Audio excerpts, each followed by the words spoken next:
नमस्कार, स्वागत है आपका। आप देख रहे हैं नेताजी की पब्लिक परीक्षा और मैं हूं आपके साथ संजय यादव। लोकसभा चुनाव नजदीक है। 5 साल संसद में जोर आजमाइश करने वाले नेताओं की अब पब्लिक परीक्षा की बारी है। बीते 5 सालों में सांसदों ने अपने क्षेत्र में वहां की जनता के लिए कितना काम किया है, क्या काम किया है और कितने हिसाब किताब में दुरुस्त हैं। नेताजी के 5 साल के कामकाजों का लेखा जोखा रखने वाले जनता को भी वोट देने से पहले, वोट की चोट करने से पहले उनके हिसाब लेना बेहद जरूरी है। उदयपुर संसदीय क्षेत्र की जनता अपने सांसद अर्जुन लाल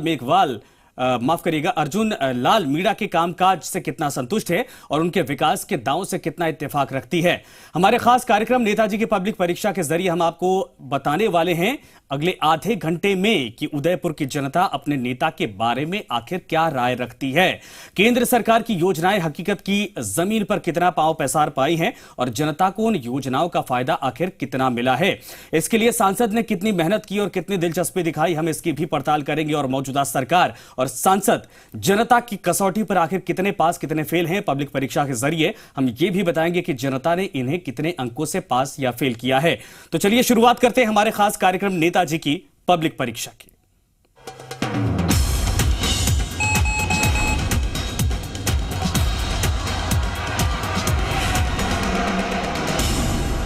अर्जुन लाल मीणा, अर्जुन राम मेघवाल।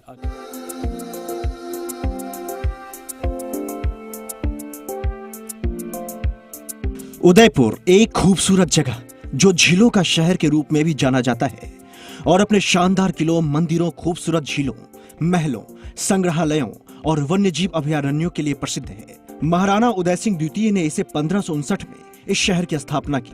यह जगह भारत का एक प्रमुख पर्यटन स्थल है और अपनी समृद्ध संस्कृति और परंपरा के लिए विख्यात रहा है।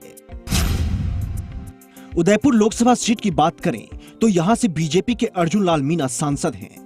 उन्होंने 2014 के लोकसभा चुनाव में इस सीट पर कांग्रेस के रघुवीर मीणा को 2,36,762 वोटों से पराजित किया था। 2014 के चुनाव में इस सीट पर कांग्रेस दूसरे स्थान पर और तीसरे स्थान पर कम्युनिस्ट पार्टी रही थी। साल 1991 से लेकर 2014 तक के इतिहास में कुल हुए 16 चुनावों में इस क्षेत्र में 10 बार कांग्रेस, 4 बार बीजेपी और 2 बार निर्दलियों ने जीत हासिल की है। उदयपुर संसदीय सीट 2004 के बाद सामान्य से अनुसूचित जनजाति के लिए आरक्षित कर दी गई। उदयपुर लोकसभा सीट इस वजह से भी महत्वपूर्ण है क्योंकि इस सीट से प्रदेश के कई बड़े नेता जीते हैं। प्रदेश के सबसे लंबे वक्त तक मुख्यमंत्री रहने वाले मोहनलाल सुखाड़िया भी यहीं से जीते थे। वहीं कांग्रेस के कद्दावर नेता डॉक्टर गिरिजा व्यास और बीजेपी के वरिष्ठ नेता गुलाबचंद कटारिया भी इस क्षेत्र से प्रतिनिधित्व कर चुके हैं।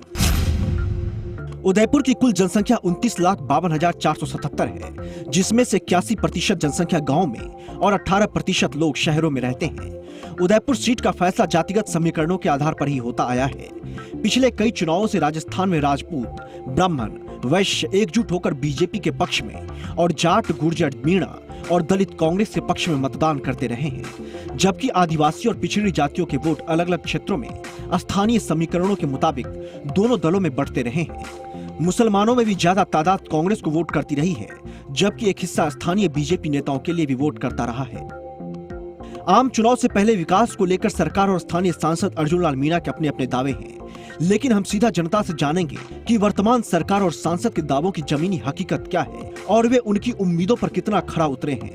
हम आपको ये भी बताएंगे कि इन दावों के बीच सांसद अर्जुन लाल मीणा पब्लिक की नजर में पास हुए हैं या फेल। उदयपुर से अविनाश जगनावत की रिपोर्ट। उदयपुर लोकसभा क्षेत्र का राजनीतिक और जातीय समीकरण आपने देखा। अर्जुन लाल मीणा यहां से सांसद हैं, लिहाजा ये सीट बेहद अहम हो जा रही है। लेकिन अर्जुन लाल मीणा के कामकाज से लोग कितने खुश हैं, लोग केंद्र की बीजेपी सरकार को लेकर क्या सोचते हैं, किन योजनाओं से खुश है जनता, और इन तमाम बातों को जानने की बारी आ चुकी है। हम जनता के बीच पहुंचे और जनता के नब्ज को टटोलने की कोशिश की। उन्होंने क्या कुछ कहा, इस रिपोर्ट में आपको दिखाते हैं।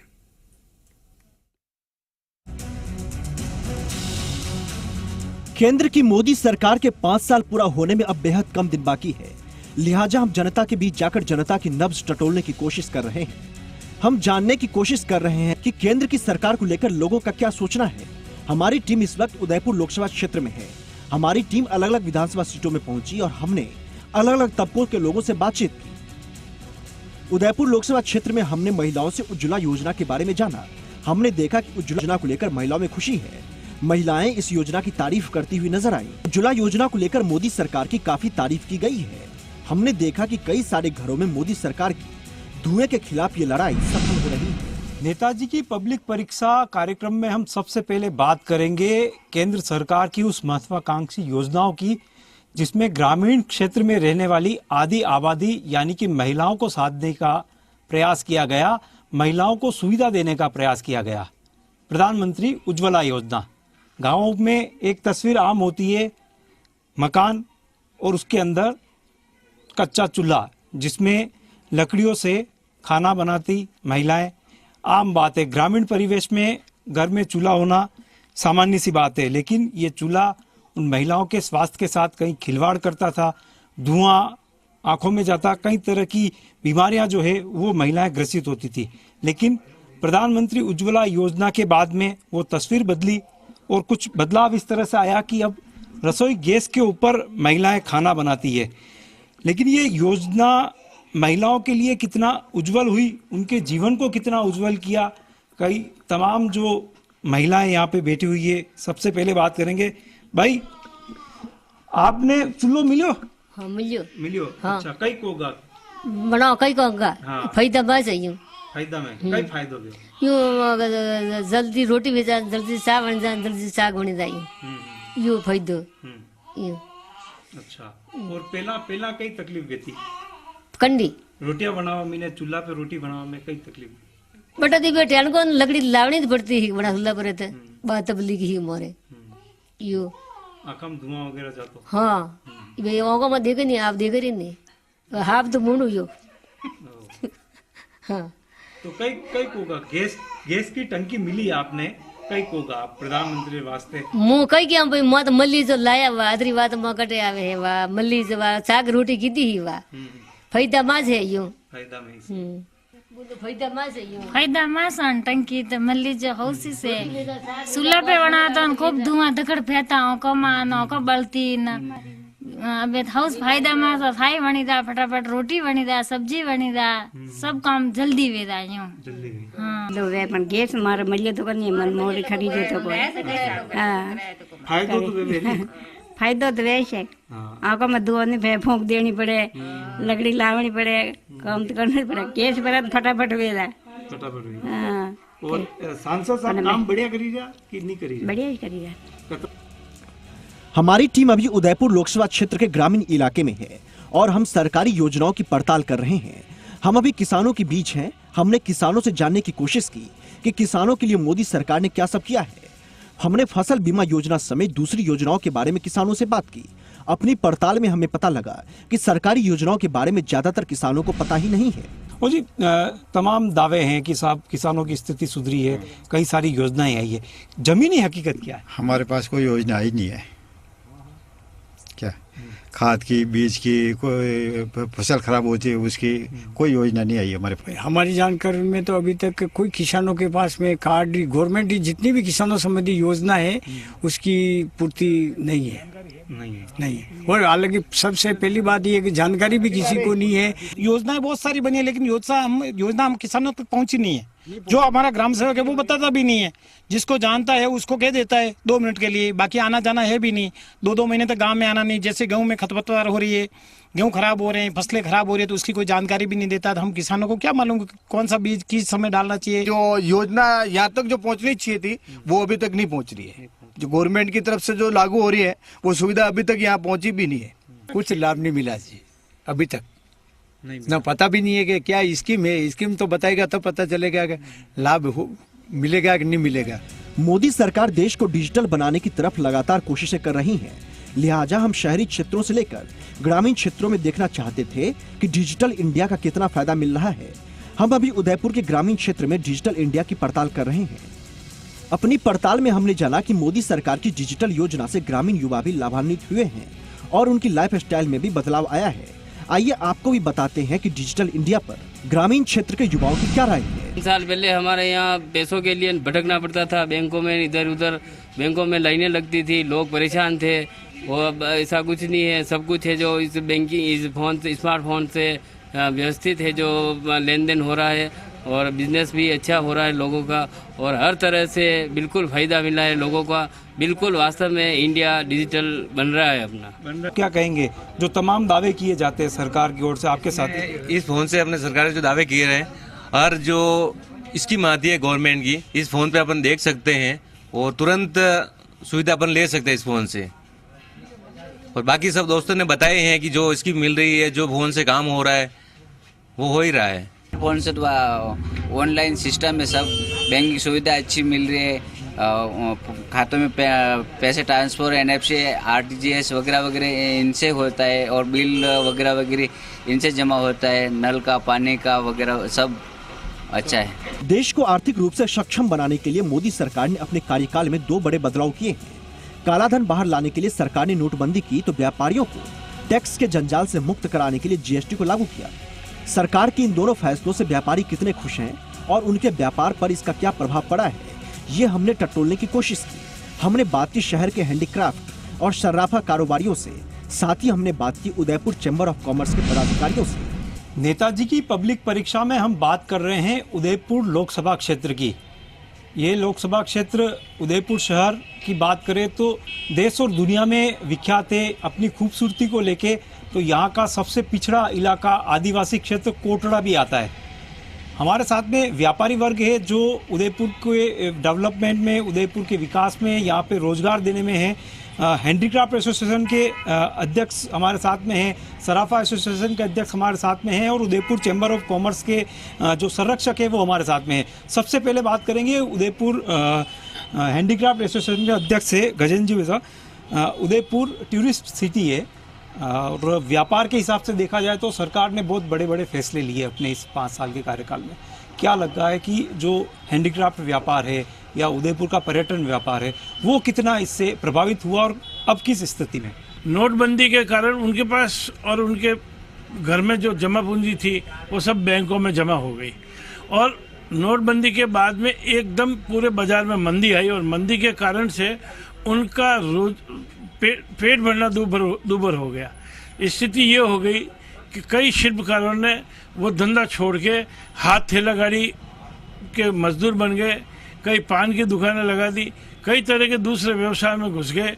मैं ऐसा मानता हूं कि राज्य सरकार और केंद्र सरकार की उदासीनता के चलते ये जो हमारी सांस्कृतिक धरोहर थी वो लगभग लुप्त होने के कगार के ऊपर पहुंच चुकी है। चैम्बर ऑफ कॉमर्स के संरक्षक हमारे साथ में, मतलब पूरे उदयपुर का आप चैम्बर है आपका, क्या लगता है ये जो 2 बड़े फैसले थे उसको व्यापारी किस रूप से देखें? उदयपुर में जैसा कि गजेंद्र बंसाली जी अभी आपको बता रहे थे, ये बिल्कुल सच है। व्यवसाय नोटबंदी के बाद बहुत कम हो गया है। उसके पहले अच्छा व्यवसाय था। सरकार तो अभी 3 साल पहले ही नोटबंदी हुई है, लेकिन पहले 2 साल बहुत अच्छा व्यवसाय चला था। लेकिन नोटबंदी के बाद और फिर GST से दुगनी मार व्यापारियों के ऊपर पड़ गई, और सारे चैम्बर के हमारे 135 एसोसिएशन इससे जुड़े हुए हैं। लगभग 30-35 हज़ार व्यापारी इससे जुड़े हुए हैं। लेकिन सबकी हालत ये, हम जब चैम्बर में बैठते हैं, बात करते हैं, सभी लोग यही कहते हैं कि हमारा व्यवसाय बहुत मंदा चल रहा है। उसके कारण भी है कि इस साल जैसे बारिश नहीं हुई है, हमारी झीलें खाली पड़ी है। न तो राज्य सरकार ने इसके लिए भरने के लिए कोई प्रयास किए, न केंद्र सरकार ने कोई अतिरिक्त दिया। नेताजी की पब्लिक परीक्षा में हम आम लोगों से मोदी सरकार के कार्यकाल और स्थानीय सांसद के बारे में पूछ रहे हैं। हम सरकार के विकास के दावों की पड़ताल कर रहे हैं। आगे हम आपको दिखाएंगे कि स्थानीय सांसद को लेकर उदयपुर की जनता क्या सोचती है, और फिर हम आपको दिखाएंगे कि स्थानीय सांसद अर्जुन लाल मीणा को लोगों ने कितने नंबर दिए हैं। उदयपुर से अविनाश जगनावत की रिपोर्ट। तो केंद्र की सरकार को लेकर लोगों की क्या राय है ये तो आपने देखा, लेकिन स्थानीय सांसद को लेकर लोगों की राय क्या है ये भी हमने जानने की कोशिश की। हमने पड़ताल की कि स्थानीय सांसदों ने सांसद फंड का आखिर कितना पैसा खर्च किया है, कहां खर्च किया है। साथ ही इस रिपोर्ट में आप ये भी देखेंगे कि सांसद अर्जुन लाल मीणा को लेकर लोगों के बीच में क्या राय है।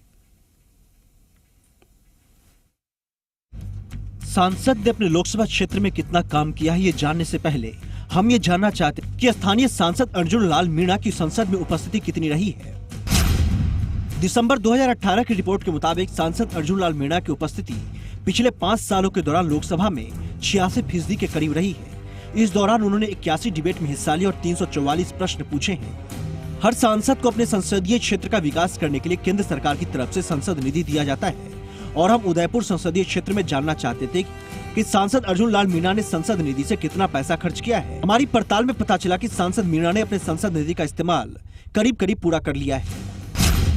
सांसद मीणा ने अपने संसद मद का 25 करोड़ रुपए में से करीब 21 करोड़ रुपए अपने क्षेत्र में विभिन्न विकास कार्यों पर खर्च किए हैं और बाकी के पैसों को लेकर भी काम होने वाले हैं। हम सांसद अर्जुन लाल मीणा के किए कामों का जायजा ले रहे हैं। हमने स्थानीय लोगों से बात की और जानने की कोशिश की कि वो कौन से काम है जिन्हें सांसद मीणा करवा चुके हैं। उदयपुर से जोधपुर गए पासपोर्ट केंद्र को फिर से उदयपुर लेकर आए। उदयपुर अहमदाबाद अमान परिवर्तन के लिए बजट लाए और काम में तेजी आई। उदयपुर झाड़ोल ईडर नेशनल हाईवे को फिर से पास करवाया गया। उदयपुर से नई ट्रेनों का संचालन करवाया गया। हमारे पर्यटन व्यवसाय के ऊपर बहुत इसका बुरा असर पड़ा है।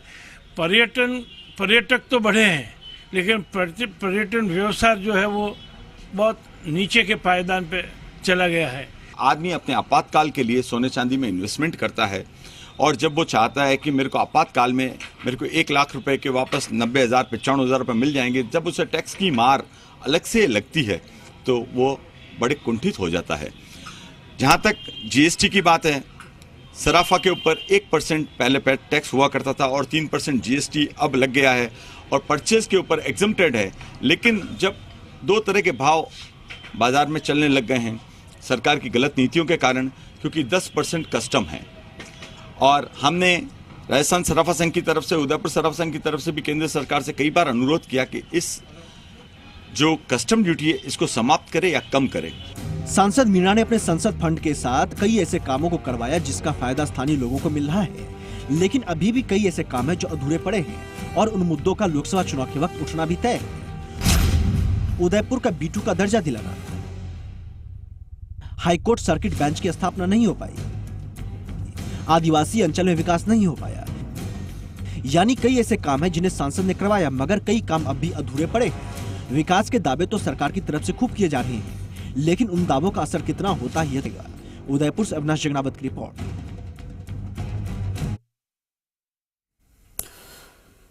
तो आपने देखा कि सांसद ने विकास के कितने काम करवाए हैं। लोगों की राय सांसद अर्जुन लाल मीणा को लेकर क्या है, और वक्त आ चुका है ये जानने का कि सांसद मेघवाल लोगों ने उनको आखिर 10 में से कितना नंबर दिया है।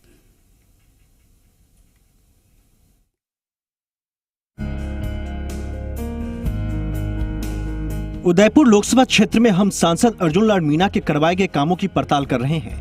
हम ग्रामीण क्षेत्रों में रहने वाली महिलाएं, किसानों, व्यापारियों के पास पहुंचे। हमने जानने की कोशिश की कि सांसद को लेकर उनकी राय क्या है और वो सांसद को विकास के मीटर पर कितना नंबर दे रहे हैं। जब हमारी टीम ने ग्राउंड जीरो पर जाकर पड़ताल की तो उज्ज्वला योजना आमजन और गरीब महिलाओं के लिए मील का पत्थर साबित होती हमें दिखी।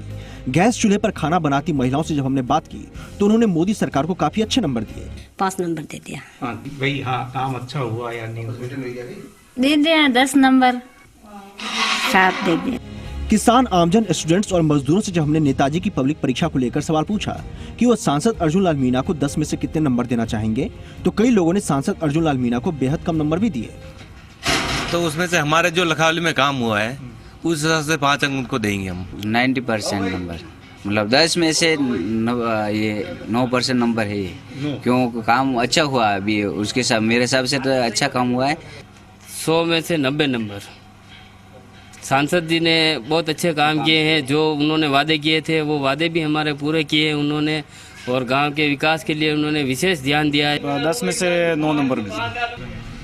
मैं ऐसा मानता हूँ पर्यटन की दृष्टि से जो विकास होना चाहिए था, हमारे उदयपुर के सांसद ने इसमें कोई प्रयास नहीं किए और न ऐसी कोई योजनाएं लेके आए हैं जिससे ये पर्यटन नगरी और उभर कर एक विश्व के पर्यटन मानचित्र में आए। मैं तो इसमें ये समझता हूँ कि 10 में से मैं तो 3 नंबर ही दूंगा। मैं उनको अपनी तरफ से 5 नंबर से ऊपर देता हूँ। हमने किसानों से जानने की कोशिश की कि किसान स्थानीय सांसद अर्जुन लाल मीणा को 10 में से कितने नंबर दे रहे हैं।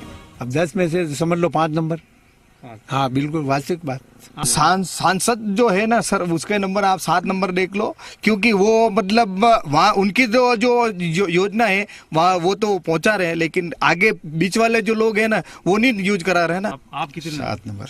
7 नंबर। सर सांसद को हम 6 नंबर देना चाहता हूँ, लेकिन उनका वो जहाँ से रिलीज करते हैं वो किसानों तक कोई योजना नहीं पहुँच रही है। उनकी ये कमी है। नेताजी की पब्लिक परीक्षा कार्यक्रम में हमने स्थानीय लोगों से पूछा कि वो विकास के पैमाने पर अर्जुन लाल मीणा को कितने नंबर दे रहे हैं, और तमाम नंबरों को जोड़कर हमने अर्जुन लाल मीणा को मिले नंबरों का औसत तैयार किया है। हमारी पड़ताल में पता चला कि स्थानीय लोग सांसद अर्जुन लाल मीणा को 10 में से 7 नंबर दे रहे हैं, यानी सांसद अर्जुन लाल मीणा अच्छे नंबर से पास हो रहे हैं। अगर लोग इसी तरह सांसद अर्जुन लाल मीणा से खुश रहे तो यकीनन चुनाव में उनको काफी फायदा हो सकता है। उदयपुर से अविनाश जगनावत की रिपोर्ट।